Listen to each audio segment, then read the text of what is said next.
Hello gamers and welcome back. I'm Rob, of course, or Warshack if you want to call me by my in-game name. And it is already time for another monthly meta. It seems like September just blew right past us, right? Like it's already October. So with that said, for those of you unfamiliar with how this video kind of gets laid out, basically we're going to be talking about the most popular decks in Hearthstone right now for each class. Keep in mind I can't cover every single deck that's currently in Hearthstone. I'm only going to kind of target the most popular decks and basically 90% of ladder, or what you're going to see on ladder 90% of the time. Also keep in mind that this video is posted at the beginning of every month, so towards the end of the month when this video is at its most outdated point, some of these decks may not be in the meta, or it may have cycled out, or maybe even some new decks have introduced themselves, and the next video that I'm going to be doing again at the beginning of the month should cover everything new that has popped up. So with that said, heading into Rogue, which is a class that the deck doesn't really change a lot, guys. Every month we basically just bring up this Miracle Rogue deck with some slight changes. The Questing Adventure is something semi-new, I suppose you could say. And overall, the deck wins with using cards like Gadgetzan Auctioneer and Violet Teacher to combo with a large quantity of cheap spells to be able to draw through your deck quickly and be able to cast a whole bunch of efficient, cheap spells, use Conceal to hide all of those creatures, and then go for like an OTK turn or like a 2-turn burst potential to eliminate your opponent.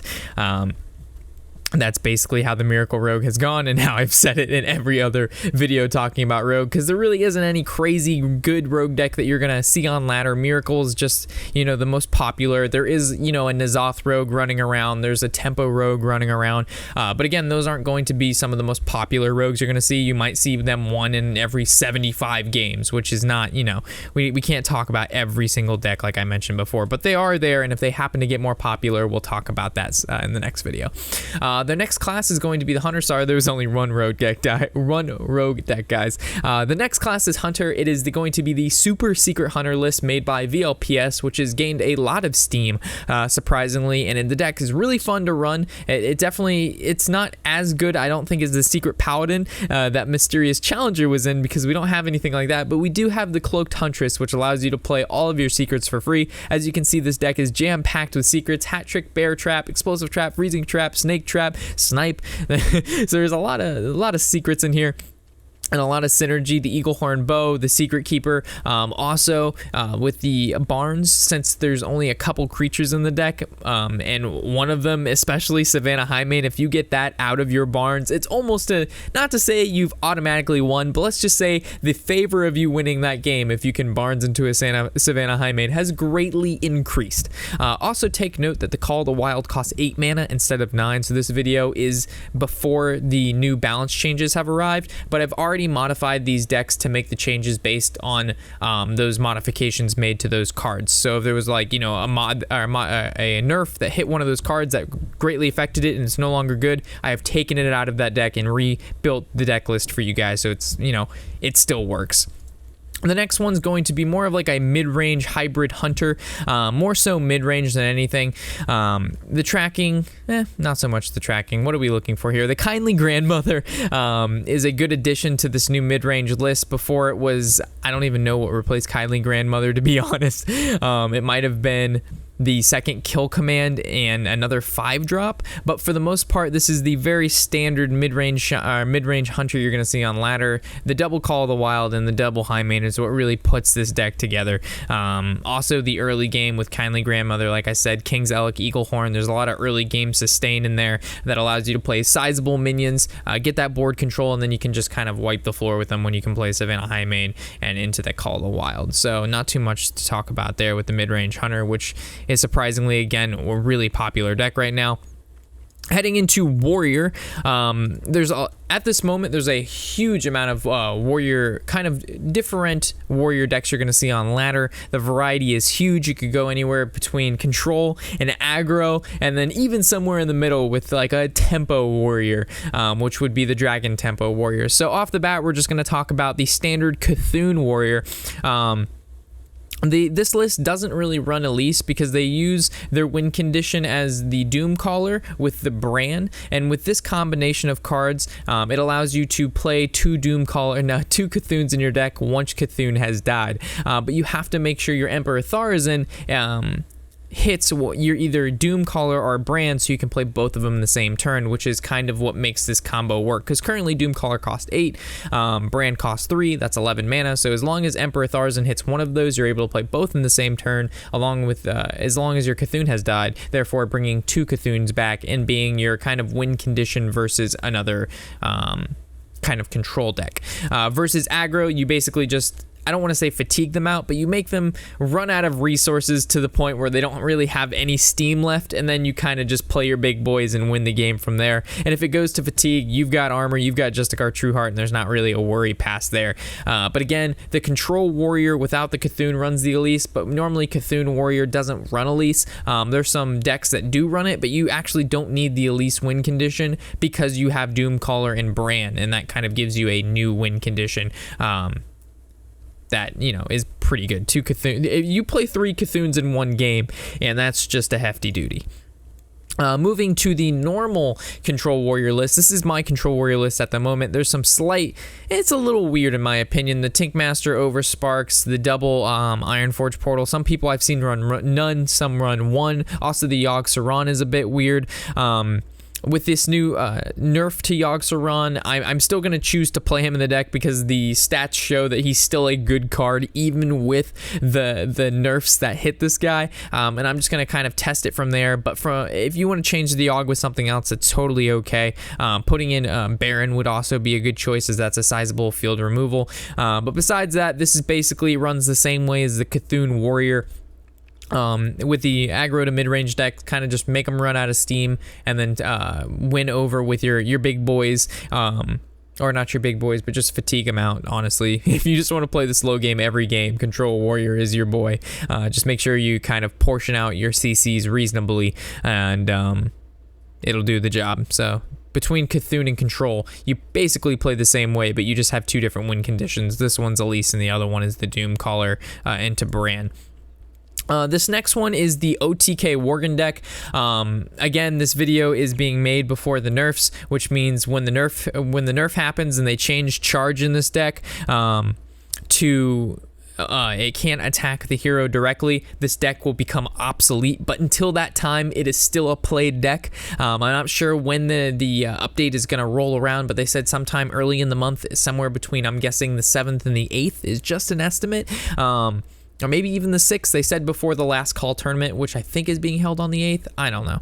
I have to do my research, but I know that when charge comes out, this deck will no longer become a thing, but until then it is still a thing. And the way you win with this deck is you stall with cards such as the Wild Pyromancer Commanding Shout clear, you Battle Rage to draw, and then from there, you're hoping to draw Raging Worgen, charge in your inner rages, and your rampage. And then you use that all on one Worgen. You Faceless Manipulator that Worgen as long as your Emperor Tharzan has hit the Faceless or any of the combo pieces. And then from there, you can deal like, 62 damage or 64 damage max in one turn because the Raging Worgens attack twice. And you've buffed them to a point where they have like 12 to 15 attack each. So each swing is 15 attack, and you have 2 of them out that can attack twice. Insane. But again, this deck is becoming obsolete once the nerfs roll around. The next one is going to be the Dragon Tempo Warrior, which is used to be a really popular deck. Now it's not as popular, it's not played as much, but it's still definitely a tier 1 deck, no doubt, and a warrior deck you definitely still need to watch out for, due to the fact that this deck curves out extremely well. So every turn you most likely have a card you can play, or a combination of cards you can play, and all of those cards are really powerful for the stat that they're at. Just looking at your turn 2 plays, Fiery War Axe stands out to me. Your turn 1s are kind of wanky because you don't have the the little 1/1 pirate dude summon a 1/3 weapon. I chose not to run him in this deck, but your turn 2's Alexstrasza's Champion, Fairy Dragon, both of those a 3/3 that has charge or a 3/2 that can't be targeted by hero powers. And spells is, it's gonna stay on the board. Moving into turn 3, you have your Frothing Berserker, which has 4 HP, and if they don't deal with it right away, it's a huge threat. Turn 4 rolls around, you've got a 3/6 with taunt or a 4/3 that has charge, and then just turn 5 Blackwing Corruptor, turn 6 possibly a 9/9, turn 7 generate a free weapon, you have a 6/5, and then turns 8 through 10 are just huge creatures like Hellscream, Rag, and Deathwing that in this deck, just every turn you've got some huge threat that they need to play, and if not, they're just going to get blown out of the game. So after we have the Dragon Tempo, we're moving on to the Patron Warrior, which is a really fun deck in my opinion to play right now. I expect to play this definitely in the upcoming Road to Legends, as it's a deck that requires definitely you have to have some knowledge of the deck, decent piloting. You have to know when the time to draw is, when to play the patrons, when and if Blood Warriors, you need to use that on patrons or Arcane Giant. But basically this deck rolls around to drawing a whole lot, just like the OTK Worgen, having a huge burst turn with either patrons or Arcane Giants, then using your Blood Warriors to bring back some of that value to your hand, such as, you know, bringing back 2 or 3 patrons, making 2 giants again, because after you cast all of the spells in this deck, the giants can cost 0, so you can go like giant, patron, whirlwind. If any of those were discounted, not discounted, but if your Arcane Giants were discounted, then you can go, like I've mentioned, giant, patron, whirlwind, Blood Warriors, and you've just basically won the game. Granted, it does take some piloting, and it is not an easy deck to play, but it's a really fun deck, and a deck that's actually growing in popularity a lot. Moving on to the next one, we've got Mage, which our first one I believe is going to be the Freeze Mage. Again, Freeze Mage is kind of on and off depending on how many warriors there are in the meta, right? So if there's a lot of control warriors and a lot of, I want to say control warriors would have to be its worst matchup. So Cthulhu Warrior, Control Warrior, anything that generates a whole lot of armor very quickly makes this deck so it has a hard time winning because Alexstrasza does not get rid of armor. But the main purposes of this deck is to, in a nutshell, Alexstrasza your opponent, bring them to 15 life, then use spells to do the rest of the work. There's a lot of matchups that you don't really need Alexstrasza. You're just, through the burn in the deck, you're able to kill your opponent from 30 to 0 just by using spells over the course of 1 to 2 turns, and the rest of the deck is either cycles or field clears, such as Doomsayer, Blizzards, Flame Strikes, Ice, Frost Nova, and then, of course, Doomsayer and things of that nature. But again, this deck kind of goes on how many warriors there are on ladder and whatnot. So sometimes it's really in, and a lot of Freeze Mages are out there. Sometimes it's not so much. The next one's going to be the Tempo Mage. Not too much to say about this, to be honest. Tempo Mage is kind of one of those straightforward decks. You play your creatures, you play your spells. Most of the time you get to go face because of your spells, such as Arcane Blast that can't go face. Of course, you're using that on creatures. And like in a late game, you know, double Fireball, Frostbolt for 15 damage, Fireland Portal summons you free creatures, Faceless Summoners, just like an insane 6-drop. The whole deck, every turn, or I should say every mana cost, there's a really solid minion to play or a really solid spell to play. Normally this deck had a problem with maybe losing some steam, right? Because you would play all of these cheap spells or cheap minions in combinations with cheap spells, and then you'd run out of draw. But that's why there's cards like Firelands Portal that does not only damage, but it summons a creature. Same thing with Faceless Summoner, summons an additional creature. You've got Cabalist's Tome, which grants you 3 spells, which is huge. It's a 1 for 3. And then you've got cards like Babbling Book, Arcane Intellect to kind of refill your hand when you've exhausted a lot of your resources. Again, most of the time this is going to be the Mage deck you see on ladder, and if it's not Freeze, it's most likely at that point Mage, and by turn 3 is when you normally can tell what kind of Mage deck it is, because on turn 3, if they haven't played a creature and they play a secret, it's a Freeze Mage. If turn 2 they're playing cards such as like this Cult Sorcerer, the Sorcerer's Apprentice, or Mana Worm, you can kind of target that as the Tempo Mage. Alright, so moving on into Warlock. I know I'm covering these fast, guys, but again, there's a lot of different classes. Well, there's 9 classes, and each class has anywhere between 2 to 4 different kind of popular decks. So I'm trying to save your guys' time and explain it semi quickly, but still being informative. I need a drink of water. Hold on 1 second, guys. All right, so this is going to be the Reno N'Zoth variant of Warlock. Actually, Cthulhu was last month's kind of popular Warlock, and for now, for some reason now, the N'Zoth Warlock variant seems to be taking up the totem pole right now with the with kind of being a very popular Warlock deck at the moment. So just like Cthulhu, this deck, or not just like Cthulhu, but my bad. It runs a lot of death rattles, such as cards like the Sylvanas Windrunner, Karen Bloodhoof, Harvest Golem, and things of that nature. So you have giant creatures to play once you drop the N'Zoth. It still has the win condition of Draxus. It's got cards like Rag and Emperor to kind of hold you off in the mid to late game, also by generating a lot of value.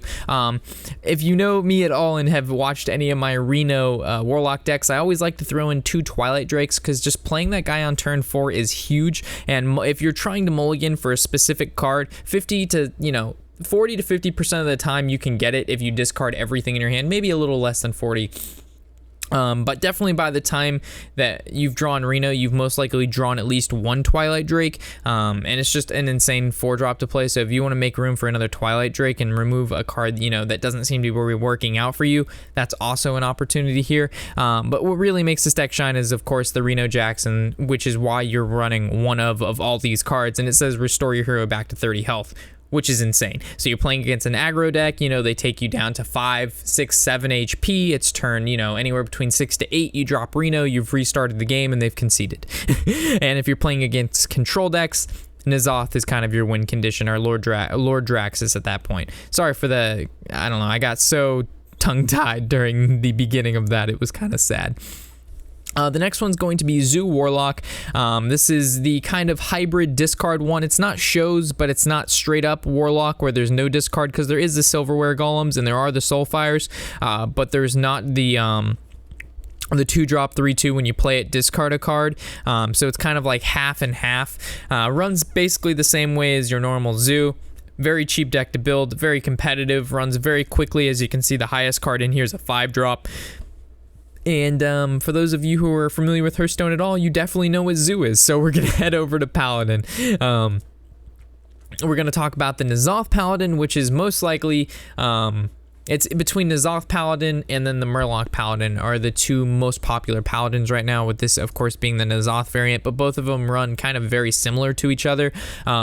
They stall the game until they can play cards such as Karen, Ivory Knight, Sylvanas, Rag, and then Tyrion. From there, once you've dealt with those cards, if you can, they just all get brought back with N'Zoth, and then you've got your early game with Barnes, and if Barnes whips out Tyrion, it's game over.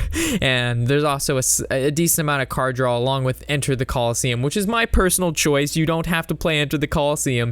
This is just currently my list to it. Again, these are my templates of the deck. You can use this if you want, or you can, of course, make changes as you see fit, but it's kind of the how should I say, the format of the deck you want to keep, such as like N'Zoth, Tyrion, Karen, and things of that nature.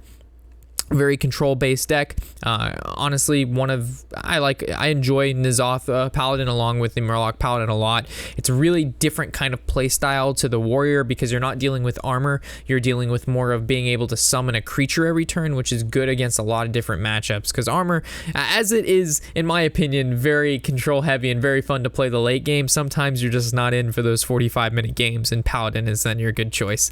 This next one is going to be the Murloc Paladin, or as some say, the Anyfin Can Happen Paladin. The whole point of this deck is to one-turn kill your opponent with Anyfin that can happen, because once your 2 bluegills die and your 2 war leaders, you're going to be able to do a large sum of damage, and then once they've killed those additional 4 Murlocs that you've already brought back, you play Anyfin Can Happen again, and then that does, I don't know, anywhere between 25 to 35 damage depending on the Murlocs it brings out, right? Because it brings back all Murlocs that have died.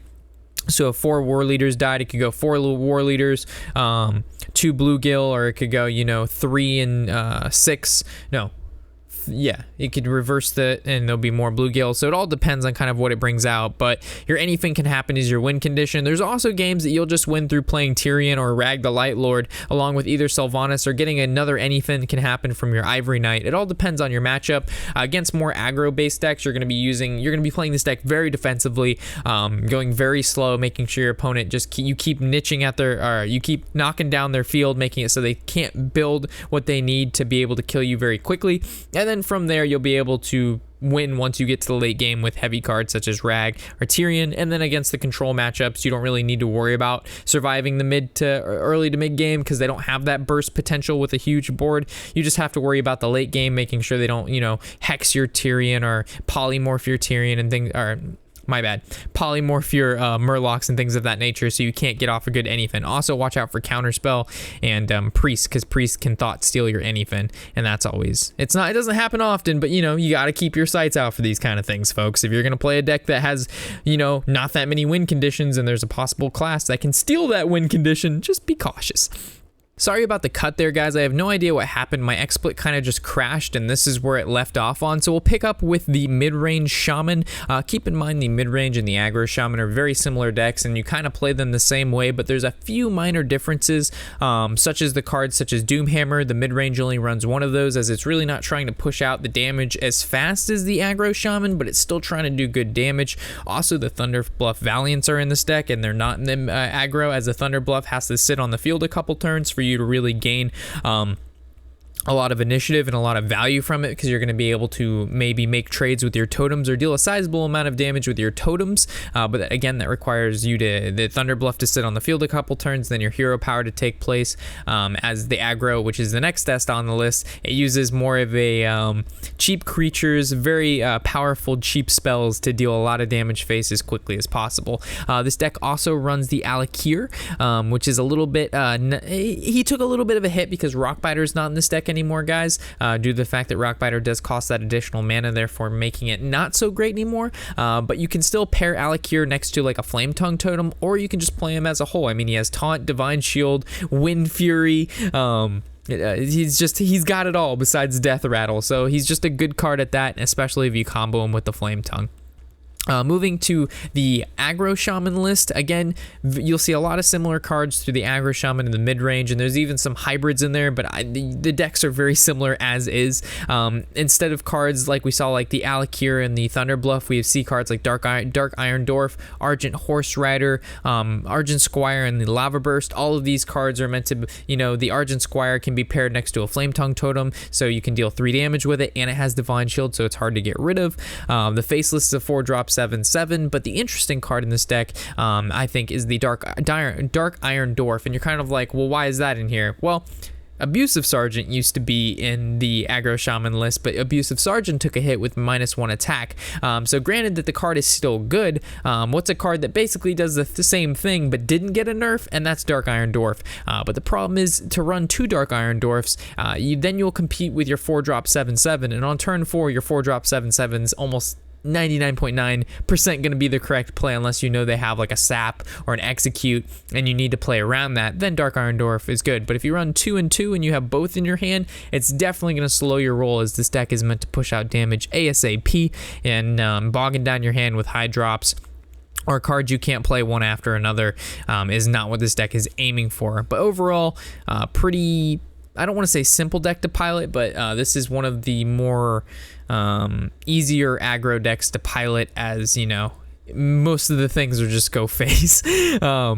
Heading on to the next one is going to be the Yogg Druid deck. Also, this is very similar to the Malygos Druid, which we'll talk about, I think, after this list. Overall, this deck is built to ramp, so it uses Innervate, Wild Growth, Nourish, Mire Keeper to be able to pump out large creatures such as Emperor, Ancient of War, or your Arcane Giants very quickly. My build has the Violet Teachers. A lot of the Yogg Druids kind of took that out for some reason, but I feel like if you can play a Teacher early, combo it with 2 or 3 spells, and play a Power of the Wild, you basically win the game, unless your opponent has like a Brawl or a Flame Strike. But even at that point, the Flame Strike's not even going to kill the Teacher. At that point, you can just reload, and you're obviously probably going to be able to make that combo happen prior to turn 7 due to the fact that you're ramping. So I think just overall Violet Teacher is a good card to stick with, and I don't know why it's really getting cycled out. But we'll head over to Malygos Druid, which again will explain even more about the Yogg Druid, and again Malygos Druid, they run very, very similar to each other, but in this deck, the Moonfire, the Living Roots are kind of your OTK combo. So you have your Malygos in your hand, your Moonfire, and your Living Roots. You play Emperor, it discounts them, and then from there you're able to do anywhere between like 12 to 20 damage from hand with Malygos. On top of the field, you've been able to build with cards such as Arcane Giant, Azure Drake, Emperor. The YOLO swag is kind of the Yogg right at the very end. You've got cards like Feral Rage, which kind of have an ability where you can either go face with it, or you can use it for armor against those matchups that are a little bit not so much in your favor, like the Aggro Shaman. Fandrel's still in the deck, so this combo as well with, of course, your Power of the Wild for your swing turns, your Living Roots. And again, don't be scared. I see a lot of players, they'll hold back on their Moonfires and Living Roots, even though they can make a really valuable trade, just because they're like waiting to combo with Malygos. Remember that you don't need to essentially have to OTK them with Malygos. Malygos is an option in the deck, and you want to hold hold your stuff for that, but if you have a better option at hand and there's a card that needs to die, and if you don't kill it you're gonna lose, you might as well kill that card because you're probably gonna lose anyway by not killing it. So just pay attention. Don't only hold your cards for specific combos that the deck can pump out. Just be cautious about that, and it's a pretty hard deck to pilot in my opinion. I think the Malygos is a sizable amount harder than the just normal Yogg Druid, which it doesn't really require you to hold on to anything or count damage or work on a lethal that may be a couple turns ahead with spell power plus minions, more so than just going broke back and just doing Violet Teacher shenanigans. Heading into our last deck, that's going to be the Beast Druid. This deck has definitely fallen out of popularity. I still think it's a deck that you need to watch out for when you're playing against Druid, because you'll prep against a Yogg Druid or a Malygos Druid, and all of a sudden a Beast Druid will come out of there. You've mulliganed incorrectly, and you can't withstand the early to mid game assault this deck puts out. So just keep in mind that Beast Druid is still running around out there. Again, not as popular, but still I think it's a popular enough deck just to mention and kind of show off, just because I don't want to see you guys get caught off guard by going up against maybe a Rush Druid deck and you're like, what the hell is this? Well, this wasn't in the monthly meta. Rob, you're a liar. So that's not what I'm trying to go for.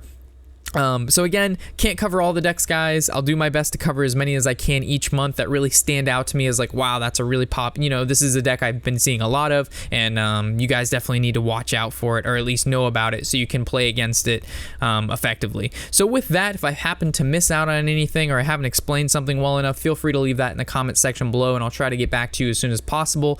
And also for those viewers who may have further questions, again, the comment section is a great place because a lot of the people share their thoughts on addition to mine, which again helps out those newer players, which is what this channel is all about. So as always, thanks for watching. Of course, I'm Rob or Warshack, and happy whatever the hell day it is.